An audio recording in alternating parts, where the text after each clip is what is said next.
Ah ben je pensais à animaux. Puis après ça, je pensais à l'homme animal. Ouais. C'est une bonne question. Euh, je pense que la féminité, c'est multiple, en fait. Il y a autant de féminité qu'il y a de femmes sur la planète. Donc, peut-être quelque chose de justement pas étroit, mais quelque chose de large, de profond, de multidimensionnel, quelque chose de noir, quelque chose de lumineux. C'est vraiment comme... j'aurais du mal à vouloir comme mettre un mot sur quelque chose qui est plus grand. Moi, mes poils sont là, hein, sont là, puis je suis en constant dialogue avec eux. D'abord et avant tout, en fait, mes poils, ce seraient mes cheveux. Puis là, j'avais pas prévu faire ça, mais je vais vous montrer mes cheveux parce que c'est vraiment quelque chose avec lequel j'ai travaillé toute ma vie. C'est de les accepter tels quels. Parce que, étant qui je suis, mes cheveux sont vraiment présents. Puis là, vous voyez, c'est drôle, hein, je me dévoile parce que j'essaie toujours de les apprivoiser, mes cheveux, puis de les faire moins que ce qu'ils sont. Mais en fait, mes cheveux, c'est ça. Tu sais? Ça m'a pris 40 ans de vie à accepter cette tignasse. Donc là, vraiment, là, comme mon premier rapport avec le poil, c'est mes cheveux. Puis là, maintenant que je les accepte, que je les aime, puis que je vis ma vie avec, sans les étirer, sans les cacher, j'accepte aussi qu'ils soient gris.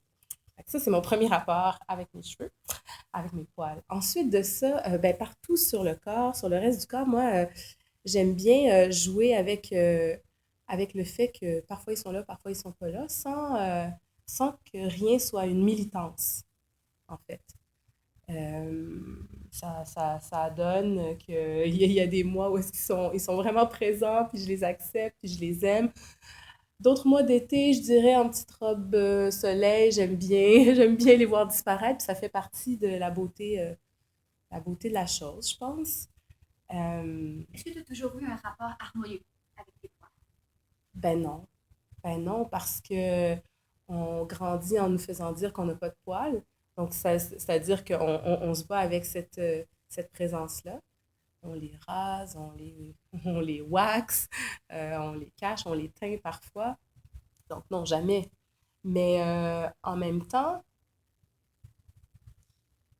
moi, j'ai été pendant beaucoup d'années avec un homme qui adorait les poils. Donc, lui, il me challengeait, tu sais, parce qu'il voulait pas que je me rase, il voulait pas que, tu sais, il voulait voir ça de moi.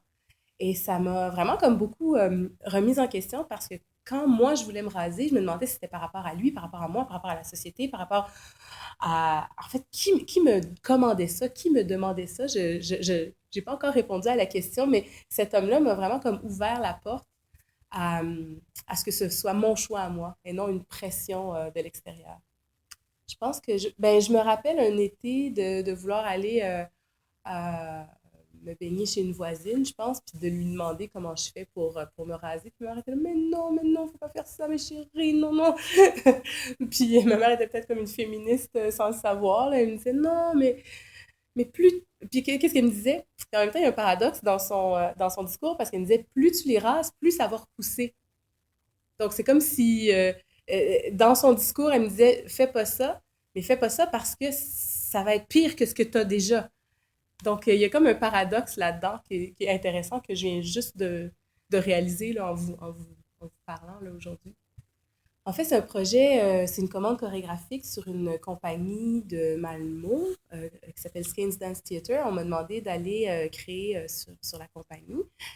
Puis il y avait déjà le thème imposé. Puis le thème, c'était le rapport à la mort, à la déchéance, à la perte.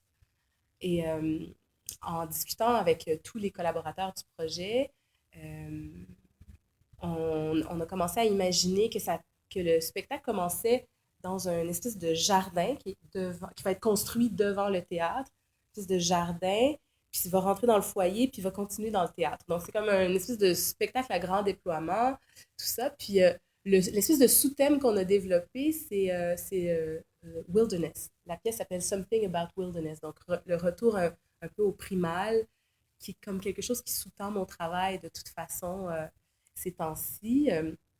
Et donc, on s'imaginait donc un jardin.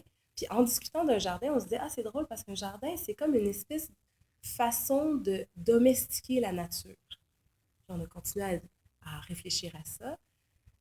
Puis, donc, quand on rentre dans, puis là, je me disais, quand on rentre dans le théâtre, peut-être qu'on retrouve les danseurs là, comme complètement nus, là, défaits de tous les artefacts, artifices, puis vraiment comme à l'état primal, primaire, tu sais, quand on arrive au monde. Puis, en discutant aussi, on se disait, mais c'est drôle parce que si on est nu, mais tu sais, les filles sont super bien rasées, comme les gars super bien groomés, on dirait que c'est pas la wilderness, là, c'est comme, faut que ce soit vraiment comme wild. Puis pour être wild, faut pas que ces gens-là se rasent pendant des mois. Puis là, je me disais, mais est-ce qu'on peut demander ça, en fait? Jusqu'à quel point un metteur en scène ou un chorégraphe peut imaginer rentrer dans l'intimité de quelqu'un à ce point pour demander de ne pas se raser, admettons.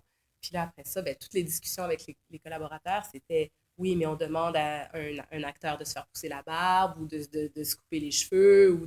Donc, oui, on disait oui, mais il me semble que le poil, il y a quelque chose comme une espèce de fraction plus intime. Puis on a commencé à réfléchir là-dessus, puis on a parlé avec les danseurs, puis en comprenant le contexte de la pièce, puis cette idée-là de revenir à comme un état primal, euh, ça faisait sens chez eux aussi, ben, ils ont accepté. Il y a deux Asiatiques, deux femmes asiatiques dans le projet qui disaient oui, mais moi, j'en ai comme pas de poils. Puis, en fait, ce que je disais, c'est pas le fait d'avoir du poil, mais c'est d'être naturel. C'est plutôt ça la question. C'est pas de, tu sais, on veut pas comme imposer une autre forme d'esthétique, en fait. On veut juste comme voir qu'est-ce qui se passe à la base de ce corps-là naturel avant qu'il soit civilisé ou fomenté par les dictats de la beauté occidentale. J'ai eu, j'ai eu un petit garçon il y a 2 ans, puis ça m'a fait super peur d'avoir un garçon. Je me disais, comment je vais faire pour élever un homme bon, un homme féministe, un homme généreux, un homme sensible. Je ne savais pas trop comment faire. Puis j'avais comme un gros challenge. Puis là, maintenant que j'ai ce petit garçon-là, cette boule d'amour-là devant moi, je me dis, ah, j'aimerais je pense que c'est plus facile d'élever un garçon que d'élever une fille parce que la fille, elle a, elle a quand même tout un fardeau à soulever pour s'élever. Puis les garçons, il y a comme une liberté en eux que je reconnais, que j'envie, dont j'aimerais hériter.